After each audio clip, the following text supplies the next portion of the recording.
ese guverinoma yabihimba imibare y'urugero rw'ubukene?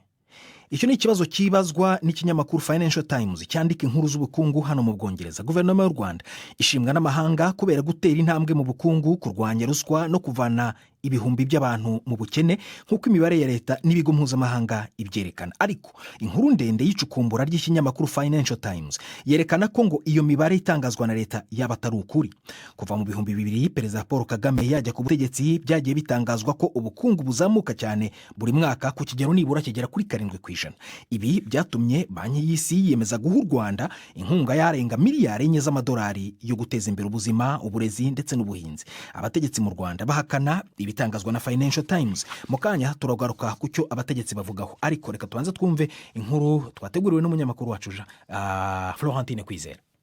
Leta y'u Rwanda ivuga yuko ubukene bwakomeje kugabanuka kuva muri 2001 muri iki gihugu giharugwamo miliyoni 12 z'abanyagihugu, ariko isesangura rya Financial Times ku biharuro by'ikigo ciharurisha mibare c'u Rwanda rivuga yuko ubukene bwiyongeye mu gihe kitari gitoya. Igihe Perezida Paul Kagame yatogwa mu kiringo kigira gatatu muri 2017 n'amajwi 99% mu mwaka ukurikira wa 2018, intererano ya Banki y'Isi yose yikuvye inshuro zirenze 2 igera ku rugero itari bwigere ishigwako, aho u Rwanda rwahawe miliyoni 545 z'amadolari y'abanyamerika. Abanyapolitike batavuga rumwe n'ubutegetsi bw'u Rwanda bavuga yuko uko ubukene buhagaze mu gihugu biteye inkeke bitandukanye n'ibivugwa na leta n'abayiha intererano.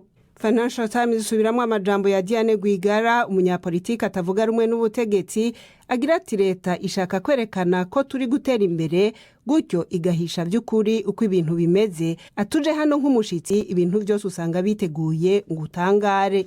David Himbara yahoze ari umuyobozi w'ishami rishinzwe imigambi na politike mu biro vya Perezida Paul Kagame kugeza bagize ivyo bapfa muri 2010 agahunga, avuga yuko ikigero c'ubukene mu gihugu ari kimwe mu biharuro bitunganywa n'ubutegetsi. Ikigo cibarurisha mibare mu Rwanda gisezangura ibipimo by'ubukene gishingiye ku bushakashatsi ku mibereho n'ingo. Nko mu kwezi k'umunani muri 2015 ico kigo cibarurisha mibare mu Rwanda kivuga yuko ibiharuro caronse vyerekana yuko ababa mu bukene bavuye ku bice 44.9% bagera ku bice 39.1 muri 2015. Iki kigo kivuga yuko kuzamura ugo rwego rw'ubukene byari bikenewe kuko ngo abantu ivyo bafungura nuko babaho byari vyahindutse. Financial Times ivuga yuko hari igitigiri c'abahinga bakemanze ivyo biharuro by'igabanuka ry'ubukene ritangwa na leta y'u Rwanda. Financial Times yavuganye kandi na kompanyi yitwa Oxford Policy Management yo mu Bwongereza yahawe akazi n'ikigo c'u Rwanda cibarurisha mibare ngo igifashe kurangiza isesangura ryo muri 2015 nk'uko yabikoze no ku bundi bushakashatsi bwabanje ku mibereho y'ingo. Umugwi wa Oxford Policy Management wasanze ubukene bwarazamutse ku gipimo n'imiburiburi ca 6%, ibiharuro ico kigo cemeza yuko leta y'u Rwanda yanse kwemera, bigatuma ico kigo gihagarika amasezerano yacu na leta y'u Rwanda nticashira n'igikumu ku cegeranyo c'ubwo bushakashatsi. Imbere muri Banki y'Isi yose naho nyene ntibabona kume ibiharuro bivugwa ku bukene mu Rwanda.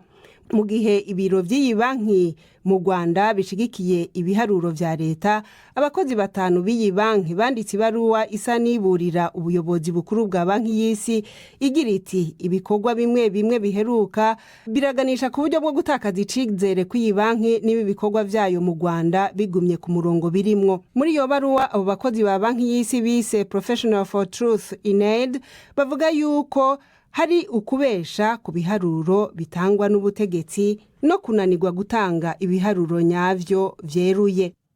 Nkuru ya Florentine Kwizera nyuma gusoma inkuru ya Financial Times. Mu gusubiriza ibitangazwa n'iyo nkuru ya Financial Times, Perezida Paul Kagame yavuze ko nta shingiro bifite kandi ko ngo u Rwanda rudatangaza imibare rugamije gushimisha uwari we wese.